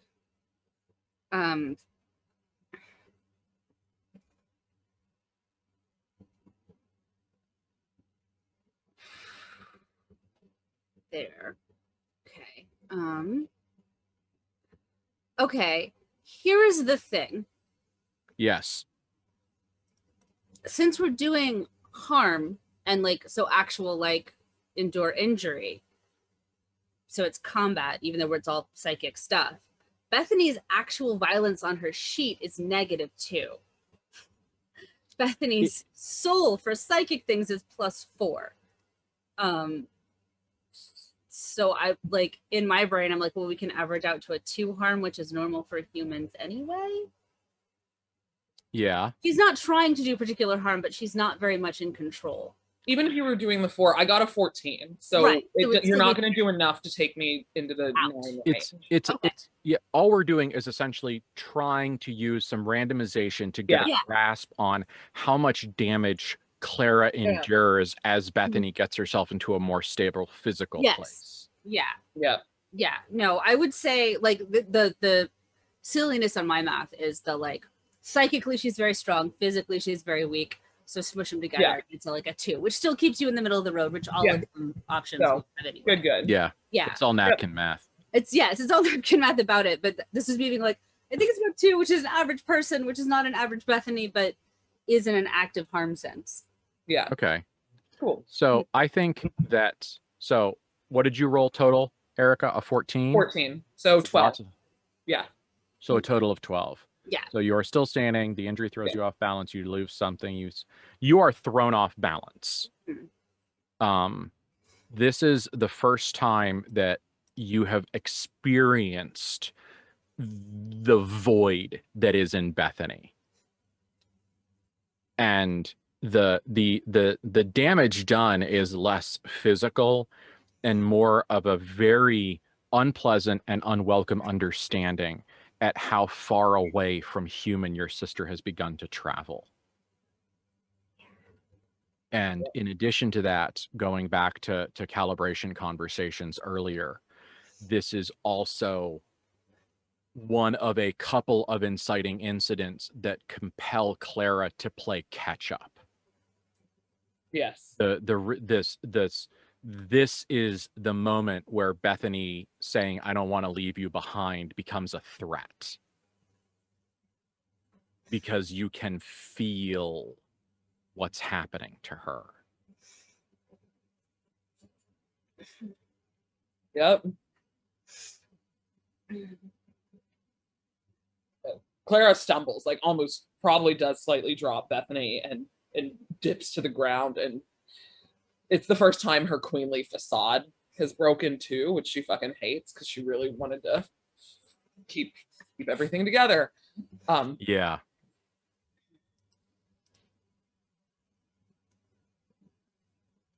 What was that?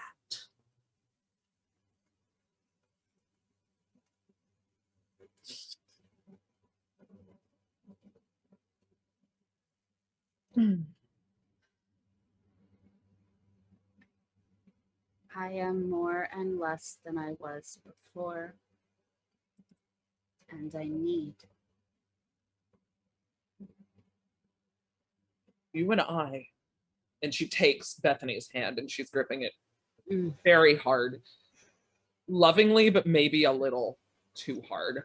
Uncomfortable and scared and holding on for dear life. Angry and loving and jealous. And there's just a whole lot of emotions in that hold. You, my dear sister, we will talk later. She jerks her eyes up to the man who did this. What was that you shot her with?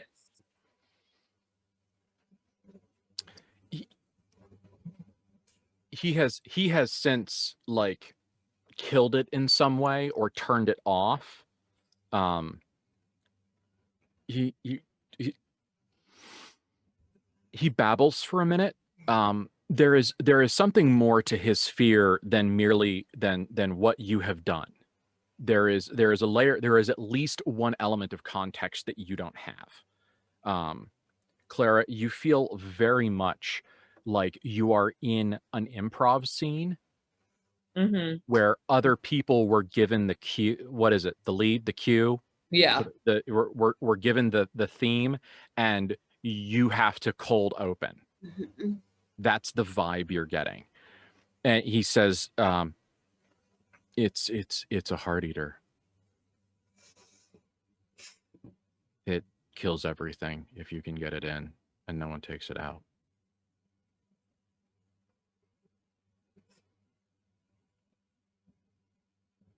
You've lived here long. I don't know. Do you know how you got here?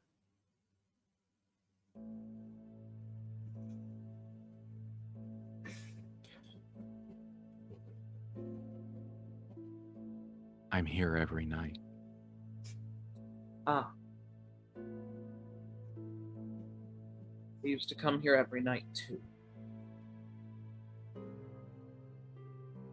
What is your name?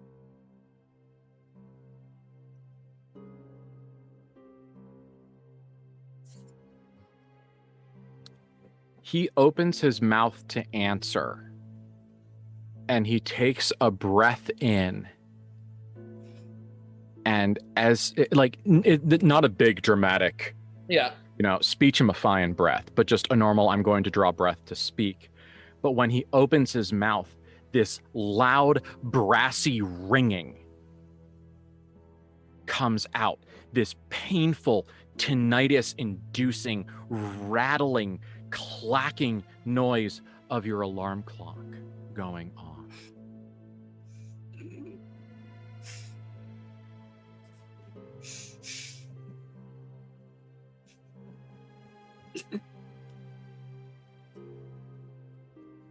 I take it we wake up in the bed in the hotel at St. George.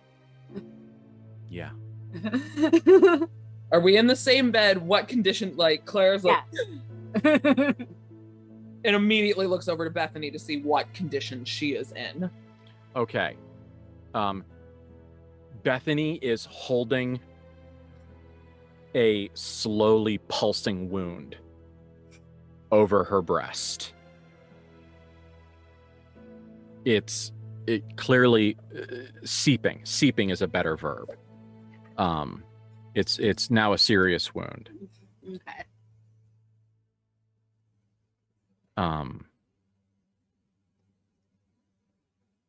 Are there Metropolis worms in the bucket? Did I puke that much? Yes. Hey, we have the medal. I like it.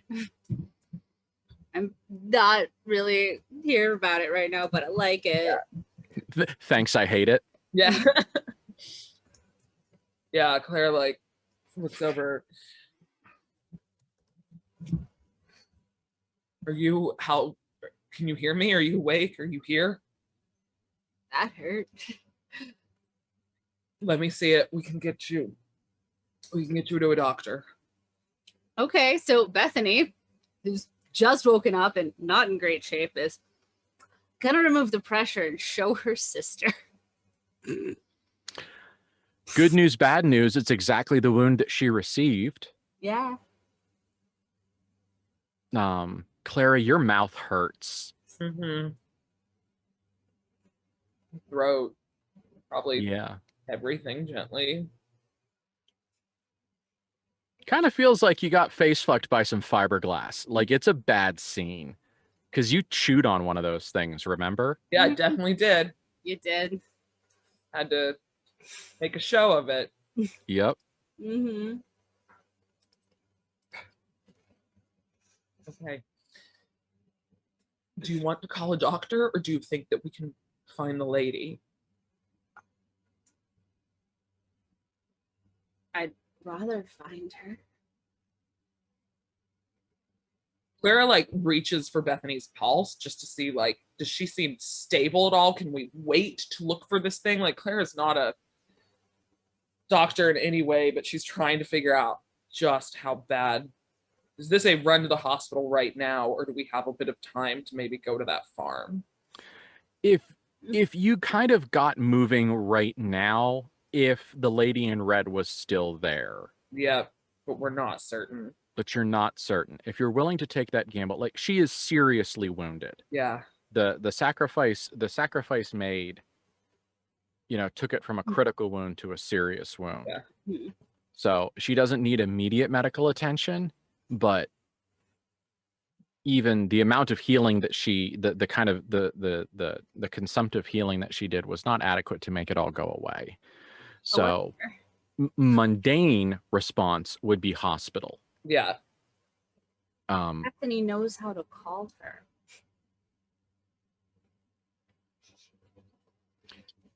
You do. Be someone. Said if they bring me someone, I can call the lady. Yeah, but also if they bring you someone, you might just be able to eat them. True. Both things are true. Bethany, I love you a lot. I can't help this, and we don't know if she's still there. And if you can't call, do you want? I can call room service, and you can do what you do, or I will drive you to the hospital right now. Will someone miss whoever it is? Will it be a problem? They haven't missed Jimmy yet. I mean, in the Van Horst worldview, you could depopulate this fucking town. Yeah. Right. Like to no hospital, says Bethany. Holy shit, do not put her in a hospital. She hates those places. Bethany's worst fear is hospitals. Hey, I'll bring you somebody back. Okay. I love you. Hold on. I will bring you somebody back. We're not. And Clara like washes out her mouth real quick and stumbles out the door. And then I realize that we're not in Vegas. I can't just call room service. We're in fucking St. George. You sure are.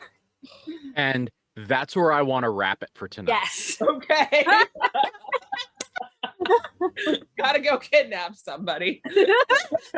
Because Clara busting out of the door going Yes. would absolutely alert Matthew. Would absolutely alert Matthew. Yeah. Which would be a perfect chance for Elon to Perfect. Yes.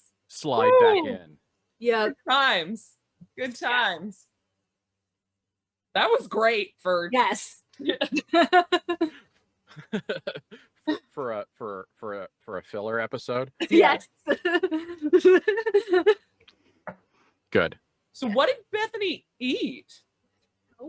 Was it the addiction? Was it like, what was slumbering that Bethany ate? We might not know. Oh, is that what she? No, she fed on you. She never ate the slumbering thing. That makes more sense. I was confused for a moment. I thought you got the slumbering thing. Okay. No, there was some Evangelion fucking biotech monstrosity hanging on the ceiling like a giant bat. Oh my God. It's fine. It's fine. We're fine. We're fine. Yeah. We're fine. But yeah, that was great. Yes. Not watch an episode of anything that I haven't enjoyed. I mean, I have not seen anything that I would all call anything less than fun. So, you know, if it's on this channel, please subscribe. You know, metrics matter. It's 2021. Internet clickies matter. Please clicky the internety things. Remember that you can watch all of this stuff on YouTube. There is TTRP Theater has a YouTube channel. They have everything in playlists. If you want to get caught up, it's all there. You know, click the buttons, please. I mean, everyone asks you to, but I'm going to say it anyway. Click the buttons. Use your safety mechanics. Use them for game. Use them for life. If you're playing, make sure you use them. Drink your water. It's going to be fucking hot again. And we'll see you soon. We'll see you in 2 weeks. Some of us might be earlier. So thank you very much and have a fantastic night.